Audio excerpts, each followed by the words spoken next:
Hello, fellow enthusiasts, hobbyists, and especially and above all others, the newcomers. You, the people that just passed their motorcycle license and want to enjoy the freedom, mobility, passion, fun, and relaxation, or sometimes referred to as wind therapy, who are about to either begin a journey, a new chapter in their life that could change everything, or not.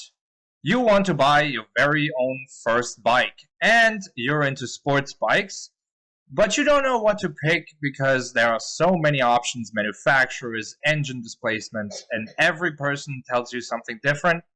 Some of your sports bike friends or encounters with strangers might tell you, go and buy a leader bike. That way it will be your one and only bike. Or even better, start on a Busa because that will be your last bike. Don't be one of those people that I read about on Marketplace trying to sell their 1000s or 600s with phrases like, it's just not for me. I want a cruiser instead. It's too fast and I'm looking for something smaller. Or, I had a small accident / laid it down and now I'm done with it. Then, my friends, this video is for you. But also for everybody else who has an interest in beginner-friendly sports bikes. For the cruiser people, feel free to skip. Let's get started with number 5. Suzuki GSX-R 250R. Yes, you understood correctly. Now hold up, hear me out. I looked around some market leaders, well-known and lesser-known manufacturers, and in my opinion, Suzuki's most beginner-friendly option is the GSX-R 250R. She has a 248cc engine which gives out 25 horsepower and 17 foot-pounds of torque. Now that doesn't sound much, but this is why it's number 5 on the list. Now, you might ask, but what about the Gixxer 600 or 750? Now bear with me here. Even though I as well started on a CBR 600F, I personally don't think that a 600 or higher engine displacement is suited for beginners who have never sat on a bike before. This is not for people who have been riding dirt bikes since they were 5 years old. It's more just a guide for people who literally just stepped into the bike life and see the appeal in sports bikes. And unfortunately, in my opinion, Suzuki has no better suited lower displacement in their repertoire. The GSX-R 250R, or what I like to call her, the baby Gixxer, weighs around 410 pounds, which makes her just as heavy as her bigger siblings or their competitors, and reaches a top speed of 85 miles per hour. She will slurp up about 74 miles per gallon on average, but considering her weight, top speed, and price, which starts at $5,099, she makes the bottom of the list today. And the looks, decide for yourself. And that brings us to number 4, KTM RC390. Now this is not the worst looking sports bike that there is, but in my view better than the baby Gixxer. For a starting price of $5,899, you'll get a lot more bike than with the previous competitor here on the list. Her 373cc engine reaches 44 horsepower, delivers 27 foot-pounds of torque, and only weighs about 340 pounds. Now those numbers sound like she has way better specs than the GSX-R 250R, right?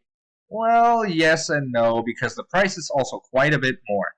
However, she promises to travel with you at a top speed of 100 miles per hour. On average, she will consume about 68 miles per gallon. The better specs let her triumph over the baby Gixxer, but the price is a bit of a throwback.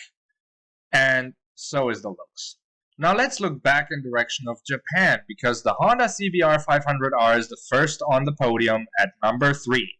For those of you who want a sports bike with a little bit more power that's a little bit feistier than number 3 is your candidate. The CBR 500R with her 471cc engine creates 48 horsepower and delivers 32 foot-pounds of torque. She reaches top speeds of 110 miles per hour with a weight of 420 pounds and drinks 1 gallon for about 67 miles. Sounds like a lot more wee, am I right? Let's see if you still want more Wii for the price of $7,299. Yeah, I know. This little blade weighs only 20 pounds less than her bigger aunt and costs half the price of the full-grown 1000 RR Fireblade, but performs merely a third of Auntie over there. But you'll have to give her that. She knows how to dress up and put makeup on, right? God, I love those twin headlights. Speaking of twin headlights, our next competitor in second best is the Ninja 400. Again, a Japanese makes it to the podium, and she inherited the name of a classic. One that has been around for decades and has imprinted its name on all bikers and non-bikers. Ninja. She carries the name of her ancestors and bigger sisters with pride, and rightfully so. If we look under the pretty lime green dress, she still convinces with her 399cc engine that gives her 45 horsepower and 27 foot-pounds of torque. With her 360 pounds, she is a lightweight but not skinny. And she is a fast one too. You can feel the wind around you at 117 miles per hour. That's how she made it to number 2. As fast as she is, she might also be a little gold digger because she is very thirsty. Well, as thirsty as a bike can be. Joking aside, the fuel consumption in comparison to the rest on this list is terrible. Only 60 miles per gallon. Yeah, beauty has its price. And it is $5,499.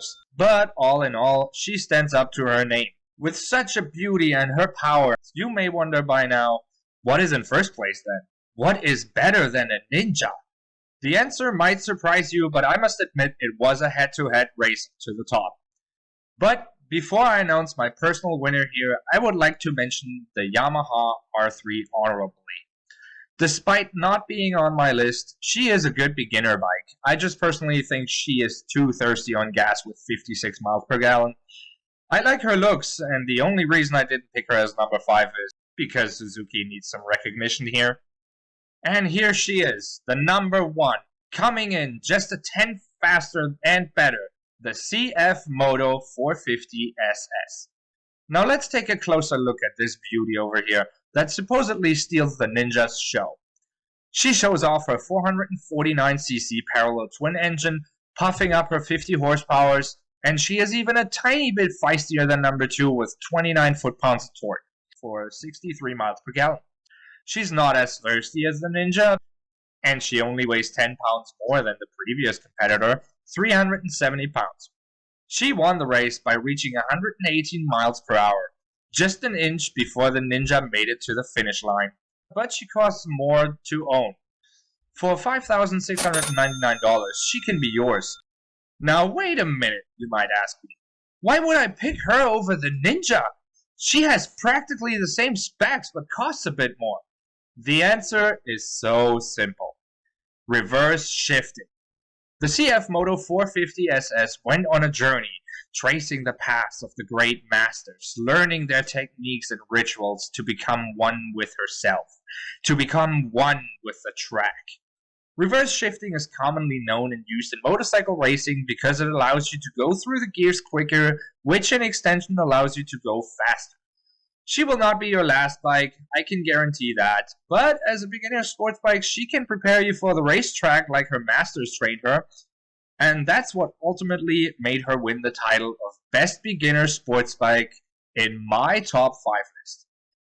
But keep in mind, I believe to grow an appreciation for this hobby, you need to grow into it, master your skills, learn new ones, which also means you eventually need to outgrow your first bike to one day upgrade to a 600 and maybe afterwards to a 900 or 1000.